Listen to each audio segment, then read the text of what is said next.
to revenge with Lyra. What happens when the people who are supposed to protect you become the ones who destroy you? The floor was cold against my cheek, a mix of tile and dust pressed into my skin. My scalp burned where his fist had wrenched my hair, the sharp tug lingering like fire, like memory refusing to fade. I didn't scream. Not this time. Screaming only fueled him. Above me, my sister's laugh sliced through the air. It wasn't nervous, wasn't guilty. It was delighted. A performance. She clutched her phone like she was recording a sitcom moment, not her siblings sprawled on the floor. Pathetic, she hissed. Dad's breath came ragged, a storm he hadn't even tried to contain. You never listen. Always running your mouth. This is what you get.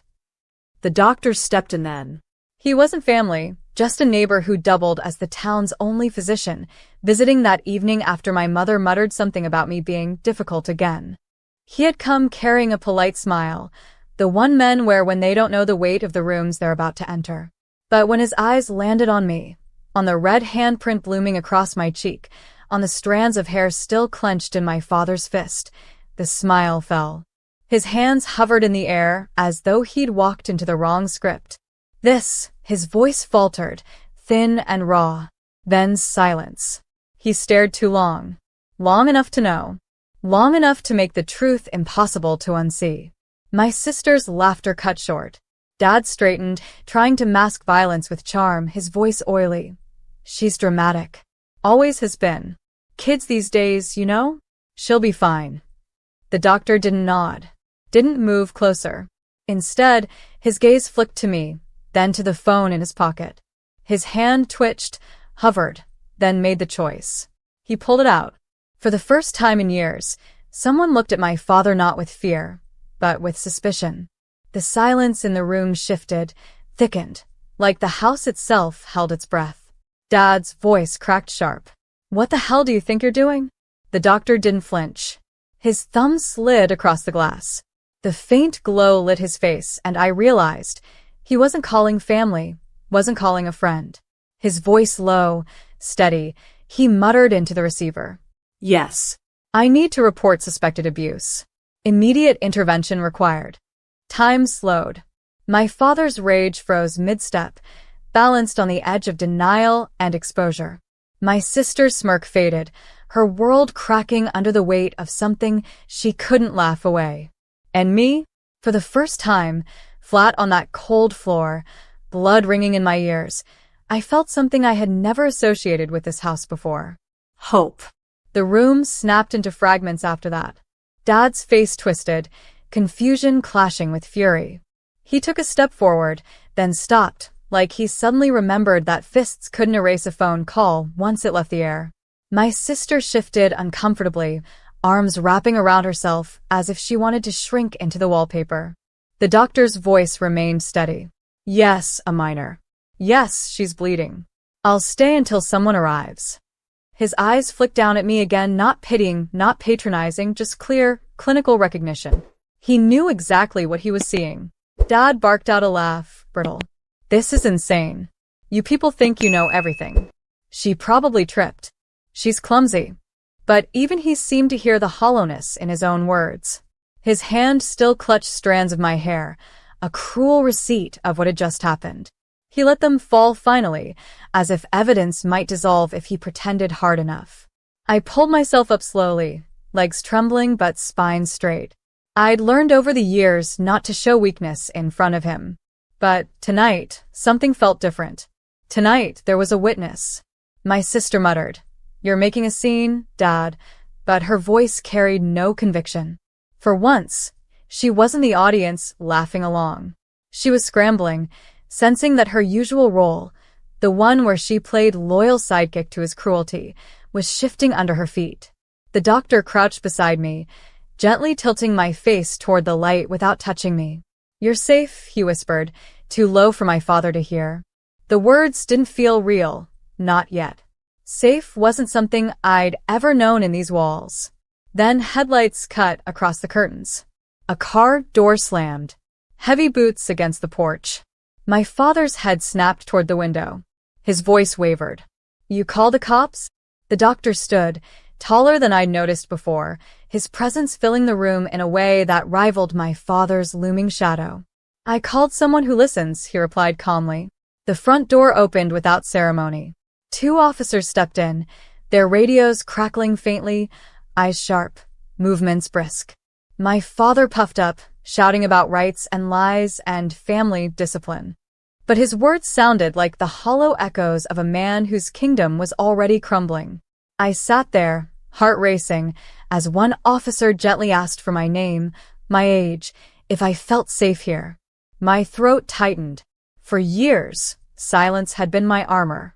But now, silence was no longer mine to carry. "I don't feel safe," I whispered. And with those 4 words, the whole house shifted. The air felt different after I said it, like I had cracked a window in a room that had been suffocating me for years. The officer crouched low, his face softening in a way that contrasted against the rigid black of his uniform. "Thank you for telling us," he said, writing quickly. His pen scratched against the paper, each sound louder than my father's huffing, louder than my sister's shallow breathing. Dad slammed his fist against the wall. "She's lying. Always has been.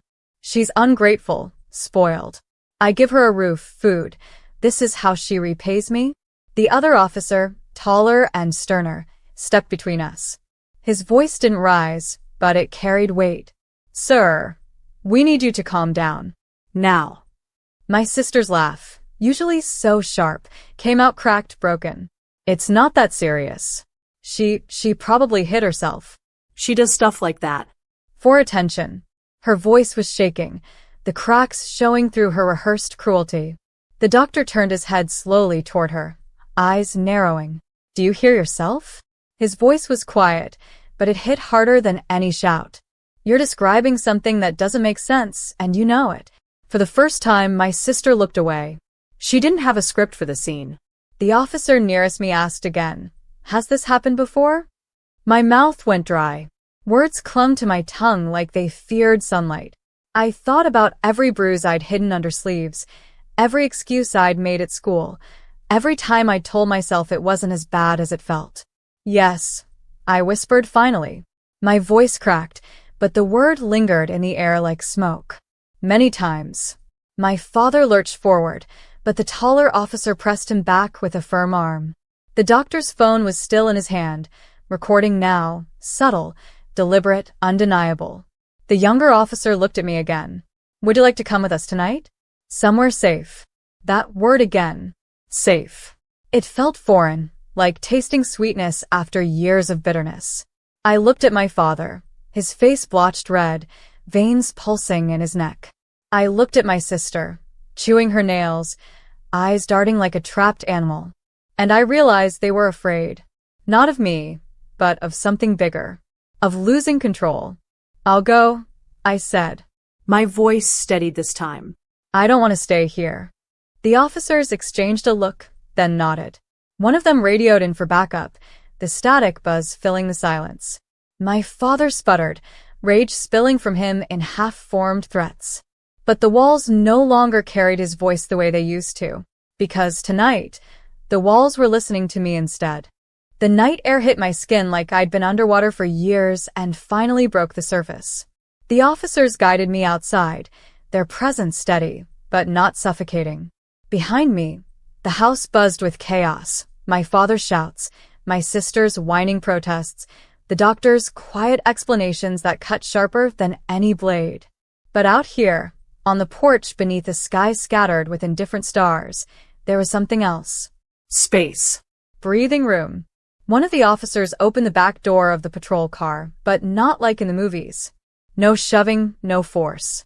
Just a quiet gesture, as if to say, "You're choosing this. This is yours." I slid inside. The seat was cold, the air thick with the scent of leather and static. The door closed gently, and for the first time in years, there was a barrier between me and my father's fists.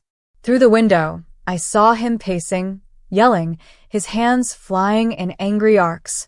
He looked smaller now, contained. My sister clung to him, but she wasn't laughing anymore. Her face was pale, eyes darting toward the flashing red and blue lights, painting the neighborhood awake. Curtains shifted in nearby houses. People were watching.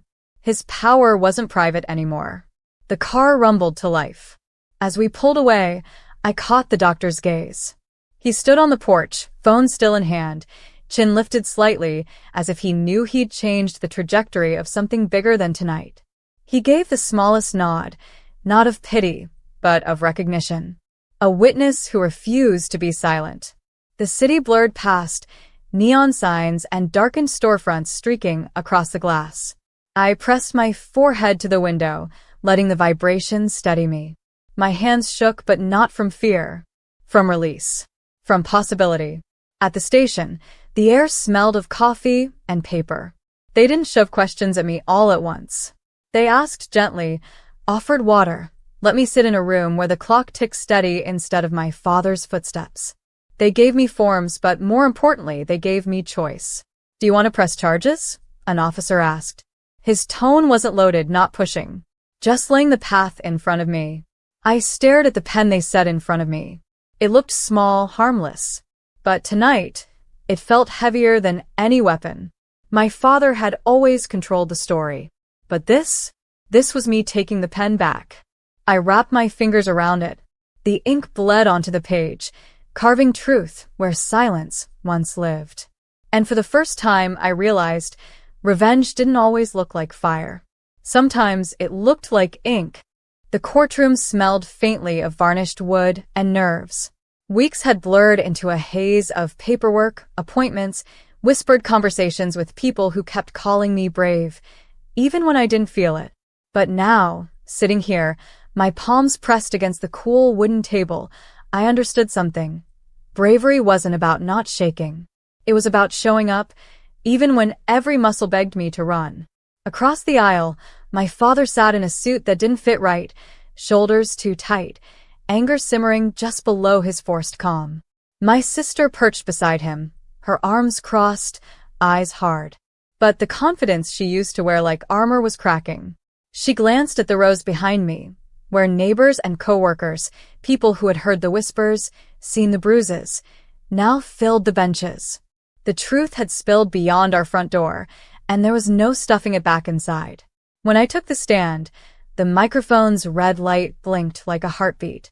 The attorney's questions guided me gently, but my voice carried its own weight. I told the story. Not all at once, pieces, fragments like glass shards being set down carefully one by one. Every time my father tried to interrupt, the judge's gavel struck, sharp and final. He wasn't the authority here anymore. And then the doctor took the stand. He described what he saw that night, not just the physical, but the silence, the fear in the room, the way my sister laughed to mask it. His voice didn't tremble. It cut clean. It wasn't normal, he said firmly. It wasn't safe. And it wasn't the first time. I watched my father's jaw tighten, his face blotch red, the storm brewing with nowhere to land. My sister looked at her hands, twisting them in her lap. For once, she didn't laugh. When the ruling came, it wasn't cinematic. No booming declarations, no dramatic collapse. Just words on paper, signed and sealed, restraining orders, financial consequences, mandated counseling, custody shifts.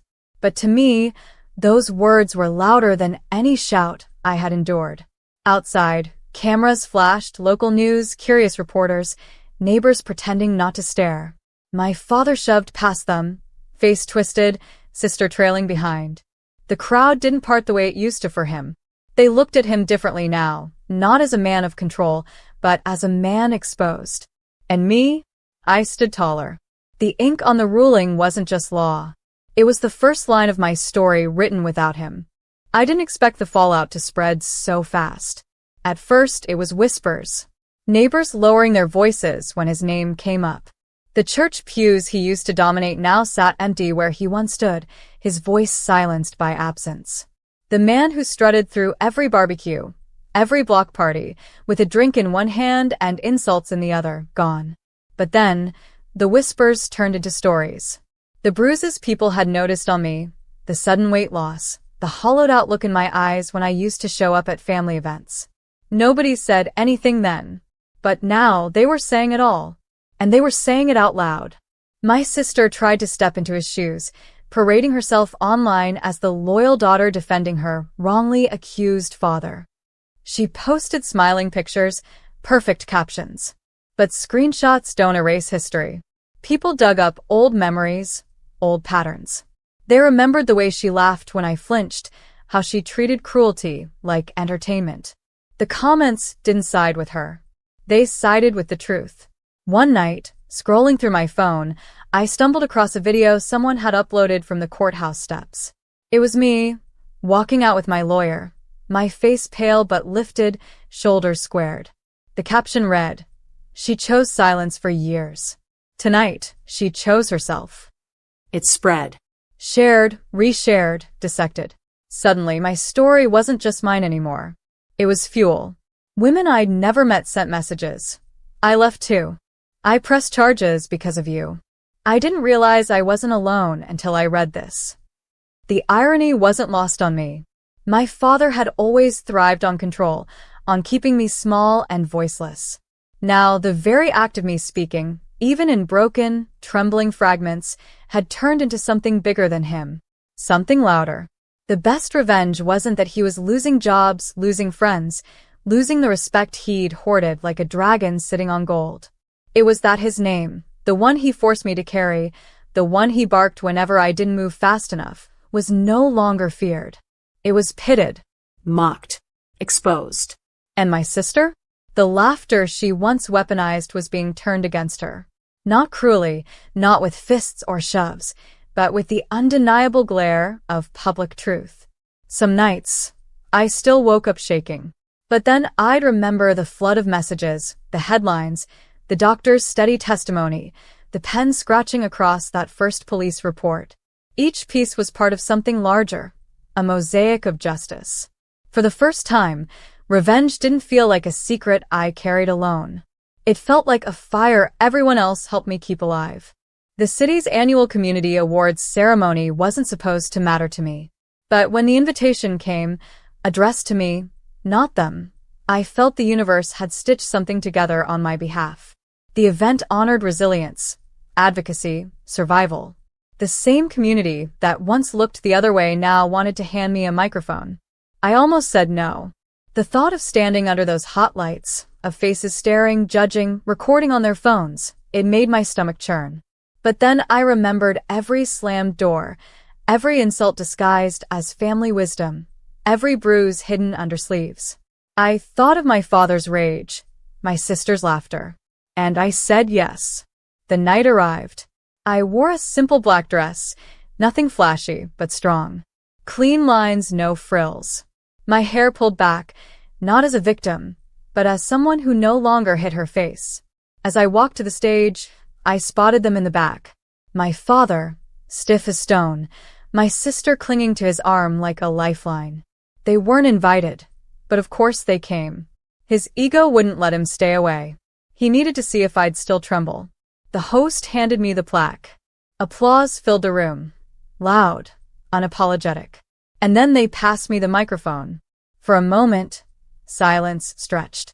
My palms slicked with sweat. But then I spoke. Not with rehearsed lines or practice speeches. Just truth. I was taught that silence keeps peace. That speaking up would destroy the family. But silence nearly destroyed me.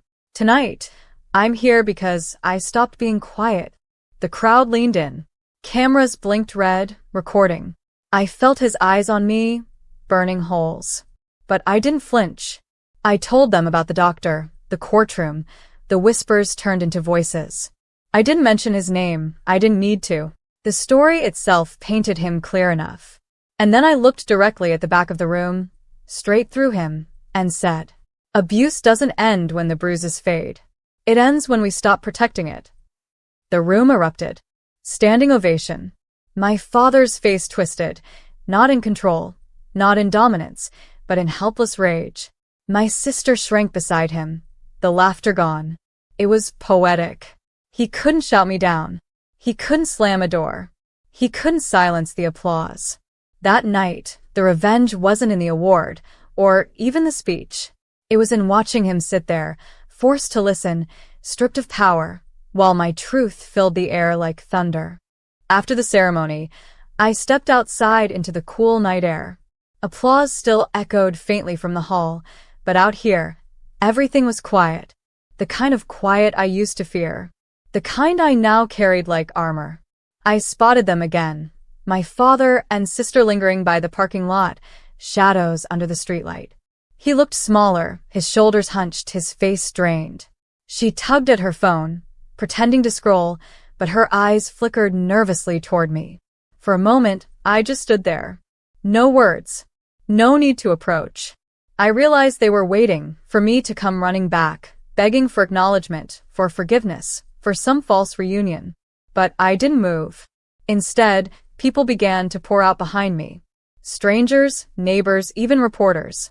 They congratulated me, shook my hand, asked for quotes. Cameras flashed. My father had to watch as I became the center of attention, not as his daughter, not as his burden, but as my own person. That was the final strike. He could live with courtrooms. He could live with whispers. But public irrelevance? Being forgotten while I rose higher? That was unbearable. I turned once, just enough for him to see the calm on my face. Not anger, not fear, just peace. Then I walked away. Months passed. He tried to call. My sister sent messages, guilt-laced, frantic. I didn't block them. I didn't reply either. Their words sat unread, stacking higher and higher, until my silence became its own kind of sentence. Poetic revenge wasn't loud. It wasn't destructive. It was absence. The absence of my compliance, my suffering, my silence. The absence of the control they once fed on. And life, in its quiet way, kept unfolding for me. I moved into a new apartment. White walls, wide windows, sunlight spilling in.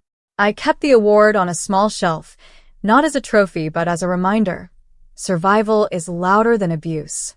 One morning, I brewed coffee, sat by the window, and watched the city stir awake. My phone buzzed with another desperate text. I turned it face down, smiled softly, and whispered to myself, "What happens when silence is louder than revenge?" I finally knew the answer. It happens now. In every breath I take without fear. In every step forward. In every moment they sit in their own shadows, waiting for a response that will never come. The final act of revenge wasn't fire or fury. It was living fully, while leaving them